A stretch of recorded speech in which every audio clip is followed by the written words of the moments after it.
कोकणातील प्रत्येक अपडेट जाणून घेण्यासाठी आजच माझे कोकणच्या सोशल मीडिया प्लॅटफॉर्मला लाईक, फॉलो आणि सबस्क्राईब करा। कोकणातील प्रमुख पर्यटन स्थळ असलेल्या मालवणमध्ये पर्यटकांची मोठी गर्दी पाहायला मिळते। सलग सुट्ट्या असल्याने मोठ्या प्रमाणात राज्यभरातून तसेच राज्याबाहेरील पर्यटक पर्यटनाचा आनंद घेण्यासाठी मालवण, तारकर्ली, देवबाग समुद्रकिनारी वॉटर स्पोर्ट्सचा आनंद लुटत आहेत।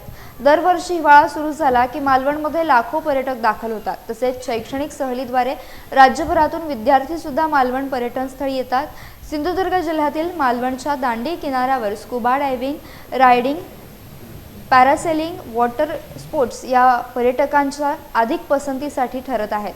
तसेच मालवणी खाद्यपदार्थांचा देखील पर्यटक आवडीने आस्वाद घेतात। सलग सुट्ट्या आल्याने चालू वर्षाला निरोप आणि नवीन वर्षाच्या स्वागतासाठी अजूनही हजारो पर्यटक मालवणला भेट देतील।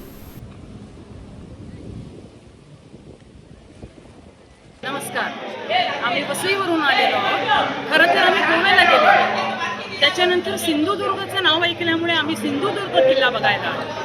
फूडबद्दल सांगाल तर फूड सगळेच खातात इकडे तिकडे आपल्या घरी, पण सिंधुदुर्ग किल्ला बघण्याचा जो अनुभव मी घेतलेला आहे, भूतोला भविष्यती असा आहे। अतिशय सुंदर किल्ला आहे।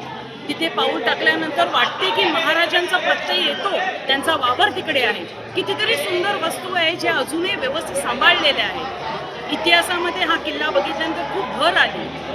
कोकणाबद्दल ऐकलेलं होतं, सिंधुदुर्गबद्दल ऐकलेलं होतं, पण तो आज आल्यानंतर वाटले की खरी मजा जर 31ची किंवा क्रिसमसची मजा जर घ्यायची असेल तर ते सिंधुदुर्गला किंवा मालवण किंवा कोकणामध्ये येऊनच इथेच साजरा करणार आहोत। मी एक छोटंसं घर घेतलेलं आहे, त्या घरामध्ये आम्ही राहणार आहोत। आम्हाला वसईचंच लुक येतो इकडे, असं वाटतं आमचंच घर आहे हे। सर्वात प्रथम किल्ला बघितला, आता आम्ही मजा करू, खायचं प्यायचं जे आहे ते आता आम्ही फिरू।